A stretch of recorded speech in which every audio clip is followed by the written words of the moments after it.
In the 16, 17, 1800s, thousands and thousands of people came to America, accepting America as their new country. And this is a story called Sea Voyage of two kids and their mom coming to America. Elizabeth is 12 years old. Her brother, Nathan, is 9. And they're coming with their mother. Their dad had come to the United States early in the 1800s to establish a home, and he was now ready to have them come to their new home. When the three of them met in Liverpool, England, the whole seaport was full of horses and carriages and luggages and animals, and a lot of people going to different types of ships. And Elizabeth was excited but also scared. And as they walked across the plank that led from the deck of the ship to the port, the board was kind of shaky, and the boat was rocking, and it was right next to the port, and she was worried about falling off the deck and falling between the ship and the port and being crushed between the two. But she made it across the deck, and on a big pile was everyone's luggage. And she began to go down the steep steps to the deck below. And there was a long, long stretch of a room that was filled with 300 bunks. And every few bunks, there was a table, benches, and then a stove. Table, benches, stove. And this is where the travelers would be staying, cooking their meals, eating their meals, and sleeping for at least 6 weeks going across the ocean. Finally, they ship off, and the water is busy and turbulent, and a lot of people are seasick, and they stay on their bunks, getting sick, but they have stuff to take care of that. And after days of travel, a lot of them get better. They come up on deck, and all around them is water. And some of the deck is occupied by caged animals and fenced-in areas for the animals so they can have a place to stay while they travel across the ocean. And as they travel, the ladies, while they are sitting out in the sun, they're sewing and doing things, and sometimes they take naps. Nathan and the other kids have a chance to play tricks. And the seamen gift the kids charcoal sticks, so that when the adults are sleeping and napping, they put cat whiskers on their cheeks. And they also put them on their own cheeks so that they can't be blamed for doing it. The sailors think that's kind of funny. Nathan and some of the boys and other kids like to climb up the sails.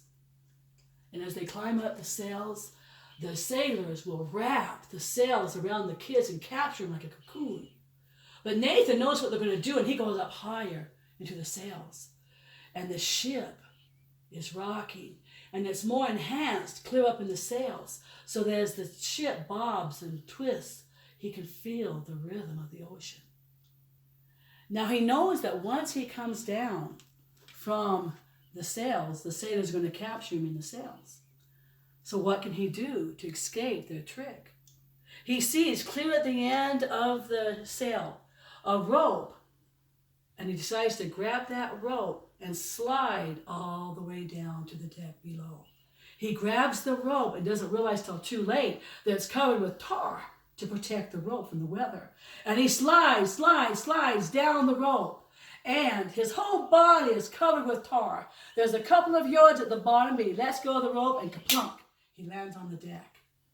The sailors are so impressed with his daring, they let Nathan have free rein of the sails after that.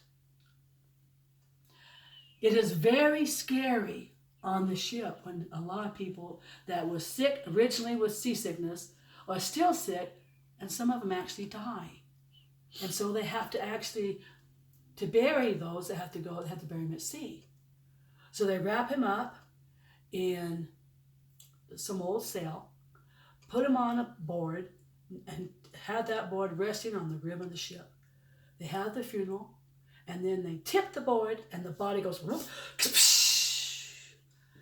and there's porpoises and sharks and other fishes following the ship. Well, I guess take out dinner, I guess. As they continue down through the voyage, Elizabeth is really scared, and their whole ship is scared, because all of a sudden, there's a fire in the captain's cabin. The whole ship is made of wood. If the ship burns up, they'll be marooned in the middle of the ocean. There's a lot of pumps to get that water on the fire. Finally, it's out. They'll finally clap. Whew. Okay. After 6 weeks of travel, they have reached Ellis Island, and they see Lady Liberty. And underneath that Lady Liberty is a sign. Give us your tired, your poor, your weary masses, yearning to breathe free. They get processed. Now, sometimes people don't have all the money they need to be able to go and pay and to be able to know that they can prove they can sustain themselves in America.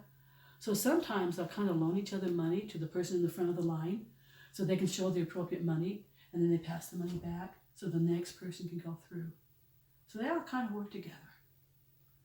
Now they finally have gone onto the shore of America, and they're waiting for their mom is waiting, and the kids are waiting for dad and husband to return to come to pick them up. Mom sees the strangest looking apple, but it's all kind of soft. There's no stem. It's just a round ball of apple, I guess. And she cuts the apple. It's really juicy, and it tastes so strange, and she can't figure out why this apple is so weird. And only years later, they find out it was a tomato and not an apple. And that's the story of Voyage Across the Sea.